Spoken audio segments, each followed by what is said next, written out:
got to the stage where you're done your the bead rolling and the roping on your shield, you're probably starting to think about getting that handle in place. So I'm going to show you today how we can cut out that handle and how to use a cold chisel for cutting things. I want to give you one reminder though, when you're doing that beading, really pay attention to that anvil, making sure that your bead is just barely overhanging the edge of the anvil. Just barely. I don't want to see people with their bead right flat on the top or overhanging a long distance away. Just barely overhanging the bead of the anvil there. And I'm going to be wandering around watching and correcting you if you make a mistake on that. Okay, the lesson today is basically on a cold chisel. How does a cold chisel work? What do we do with it? How do we use it for cutting things? So I'm going to show you using a cold chisel for cutting a few things, and then I'm going to show you how to use it for cutting out your handle bracket. Now, remember from early on, I showed you that there was two different types of cutting tools. There were the shears, two blades that pass by each other, or the pinch style cutter, two blades that come straight down on top of each other. A cold chisel can be used for either style of cutting. It can be used as a shear, and I'll show you right here, right now, by using a vise. Eye protection's a must. Grab my pen rather than cold chisel. And we're using the jaws of the vise as one of the two blades, and we're using the cold chisel as the other blade. So we have one blade here, the jaws, the other blade's the cold chisel, passing by each other. A hammer gives you the energy that you need.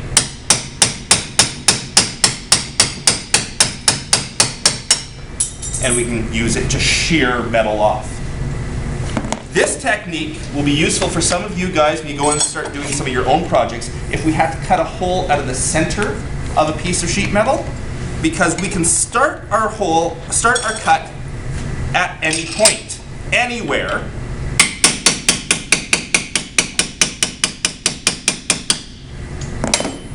And then we just move the sheet metal to where we want to go, where we want the other cuts to be.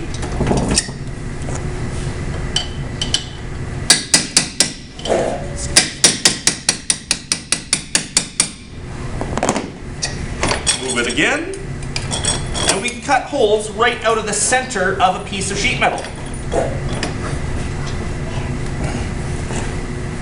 Now, one thing you do have to watch out for when you're cutting with a vise and a cold chisel is when the piece actually breaks off. Sometimes it just falls, just right where it is. Sometimes it will go flying. Flying. So I'm not going to cut all the way through on this just because I don't want you to wear this in your face right now. But you'll get the idea that I can cut a hole in the center of that sheet metal using this technique. So, cold chisels, great for shearing off metal using a vise.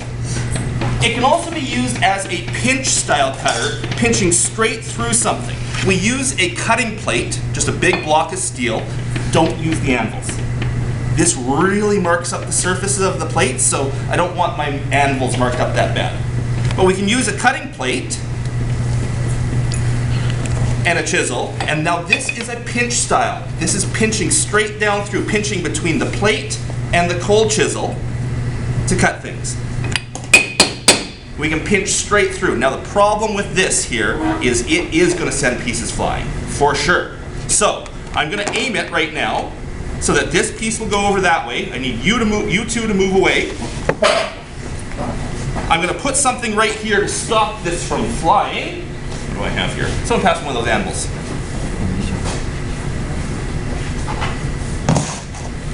Just so it doesn't go and fly and hit you in the face. I don't want that.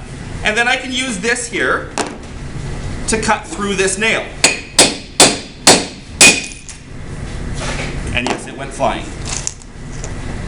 And that's just like bolt cutters cutting through the nail. It's the cold chisel powering through that. This technique is really useful if you have a bolt or something on a car that is rusted in place and you can't get it off, or say it's a machine screw like this where the head has been stripped. You can actually use a cold chisel to break that bolt. Or it's kind of more of a shearing action at that point because you're usually hammering it against the hole that's going through. The hole itself makes up one of the blades. The cold chisel makes up the other. Let me just do this in the vise here. Pretend this was a bolt on your car that was seized in place. You could not loosen it and you had to get it off. So we're going to take a cold chisel, put it against the head of that bolt. You do it so it's not going to hit anyone here.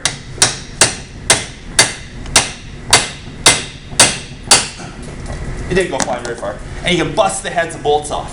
You can get bolts out of places that are seized on. You can't get off any other way with a cold chisel. So, cold chisels, very useful for cutting all sorts of things.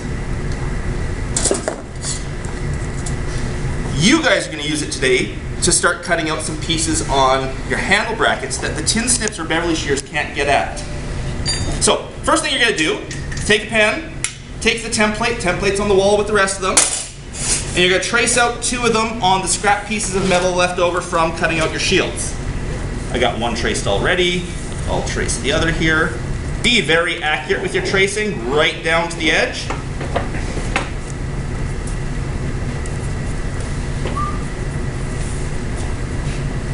Just like that. Let's move over to the Beverly shears. Come on over here.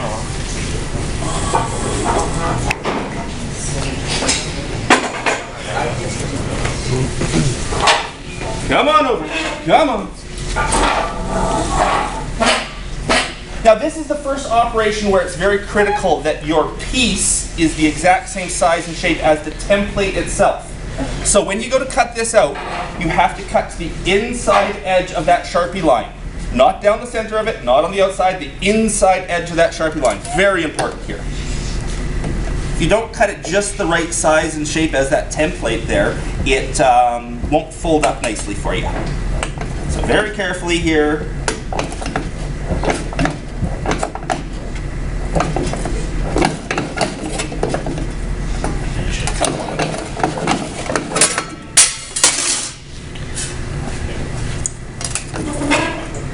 Nice and accurate. It's only 40 seconds. Only 40 seconds left? Yeah. Oh my goodness. I think we can start again. Oh, can we? Yeah, once it okay. ends, we can start again on the video. Okay. And right across there. Inside edge, inside.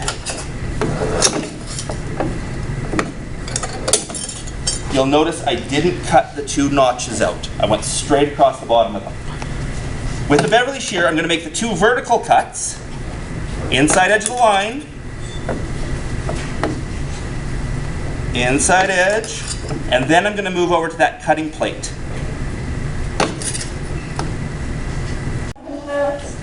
We're good? Okay, when you go back to the cutting plate, you'll notice that your metal is bent a bit, the cutting plate is flat. Well, we have to flatten out our metal. So first thing, a couple little taps. Doesn't take much to flatten it out. Then you're going to take your cold chisel and you're going to put it right across that bottom edge line there. That bottom line where it goes flat. Tin snips can't get around in there. Beverly shear can't get in there. We could do it on the vise like I showed you earlier. But it's just easier for this one to take your cold chisel, put it across that bottom, right on your line, give it a couple little taps just to seat it onto the metal, make sure everything's flat, and then, I'm going to aim this away from people because it will go flying again, a couple really good hits. We're through. Oh, it didn't go flying. Bent it. It had just a little corner attached on, a little bend, it breaks it off. Do the second one, right on that line. A couple taps to seat it. Pop it right through. On the back side of the template, you'll notice that there's a couple lines drawn. Draw those lines on yours. You will also notice that there's a couple of dots on this. They're fading away. Let me redraw them on. There we go. A couple dots on the template. You're going to mark those dots on yours. I won't show you what you're going to do with all that yet, but we are going to drill some holes and do some bends. first you got to get them cut out. Once you've got them all cut out, you're going to file these things really carefully. File them really nicely. Double check against your template that you've got it just the right size and shape. Make sure it's just perfect.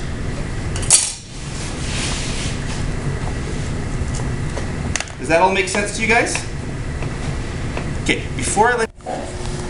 Okay, when you get to the stage where it's all cut out, you've laid out the holes, and you've laid out all the bend lines, we can start drilling each of those holes here. Now, before you ever start trying to drill a hole in sheet metal, make sure you get a center punch mark on it first. If you don't put a center punch mark where you want to drill the hole, the drill bit will just skate around as you're trying to drill. So, center punch at each of those marks. Kevin, can you grab me a drill? One of the ones with a 1/8 drill bit in it. Okay, so on each of the marks, center punch. Thanks. Use the metal edge of the table for center punching on.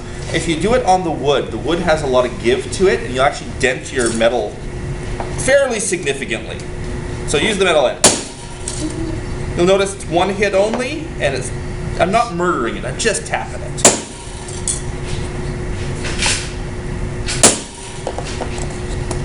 The bottom 3 holes are drilled with a 1/8 inch drill bit. The top hole is drilled with a 3/16, slightly bigger. Now, it is important that you drill on a piece of scrap wood, and it's very important when drilling sheet metal that you clamp it down. So I'm just using one of the C-clamp vice grips there, set for the right thickness for the table, so I can clamp it down. If you don't clamp down sheet metal, especially small pieces like this when you're drilling them, when the drill bit finally breaks through the backside of sheet metal, it often grabs onto that sheet metal, and that whole piece can start spinning around. And because if you were holding it without a clamp and your hand was in there, it would be spinning around by your hand, cut you pretty bad. One time when I was younger and not thinking, I grabbed a piece of metal about that size. I was making a little type of like a washer, and I just grabbed it, took my hand, grabbed it, and started drilling through. When the drill bit finally broke through the back side, grabbed on and spun it around, it was like this little saw blade between my 2 fingers. I got 5 cuts on each my thumb and finger as it went around 5 times before I could stop it, and cut me 5 separate times. So, clamp it in place so it's not going to move on you. And you don't need your hands anywhere close by. Stand up, get your body weight just above the drill, make sure the drill's going forward. Put it into that center punch mark, and it's a small drill bit, so if you lean on it with your entire weight, you will break that drill bit, but you want a fair amount of pressure down. Drill through, drill through, drill through. We need the big one. For the top.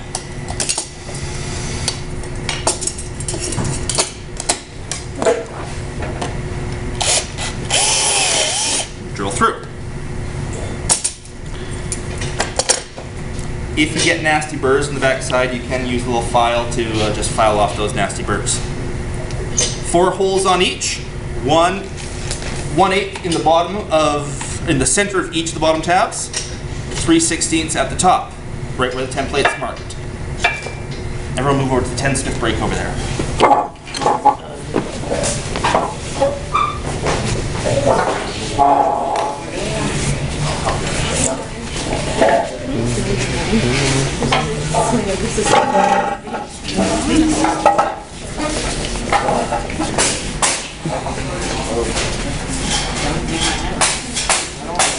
We're continuing over here. Put down the project, come on over.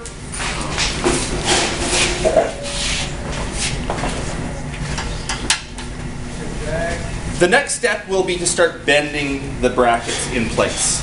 Now pay attention here so you get the order right. If you don't think you remember from this lesson when it's time for you to do yours, go and grab one of the green booklets up there and read through the order of bends on here, because that is important. You have to make sure you bend them in the right order, and that way it won't bend out or break down or get crushed on you. Okay, the first bends are the 2 diagonal ones. You're going to put it into the box and pan brake here. Lever on one side is enough to lift it. Clamp it right on your line. down. And you're going to lift it up until this piece of sheet metal gets bent up and is standing straight up and down. Just like that. Next one over here, other side.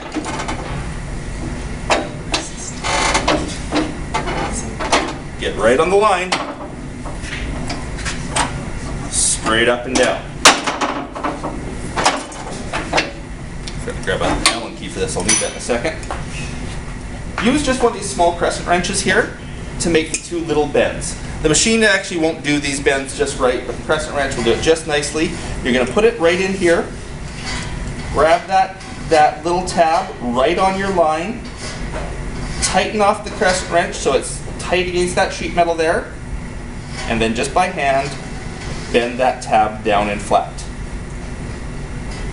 Grab the next one. Right on the line. Clamp it well. And bend it down in. Now, if you notice here, I got it a little bit off. That little point sticking out that side is because that first bend I made, I didn't go vertical. I went slightly more than vertical. That's pretty easy to bend back out. We can do it with a hammer and an anvil later, or you can just grab the crescent wrench here and tweak it back just a little bit until it's flat. This last tab, I forgot to set up the machine, I'll do it for you in a second. We have to bend this last tab last, very important. And I'm going to have the machine here set up so it only has a single tooth. I'm actually going to go and take some of these teeth out for you guys. I'm going to take these two teeth out so I only have a single tooth left in here. And that way, when I clamp down on it, there's nothing left behind over here. And when it bends up, it's going to bend up and... let me show you. Let me grab the right tool here.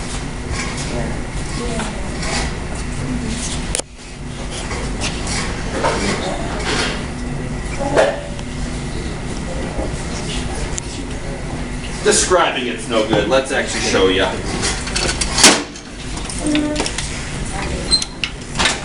Oops, that's not the one I want out. Take that one out. That one out.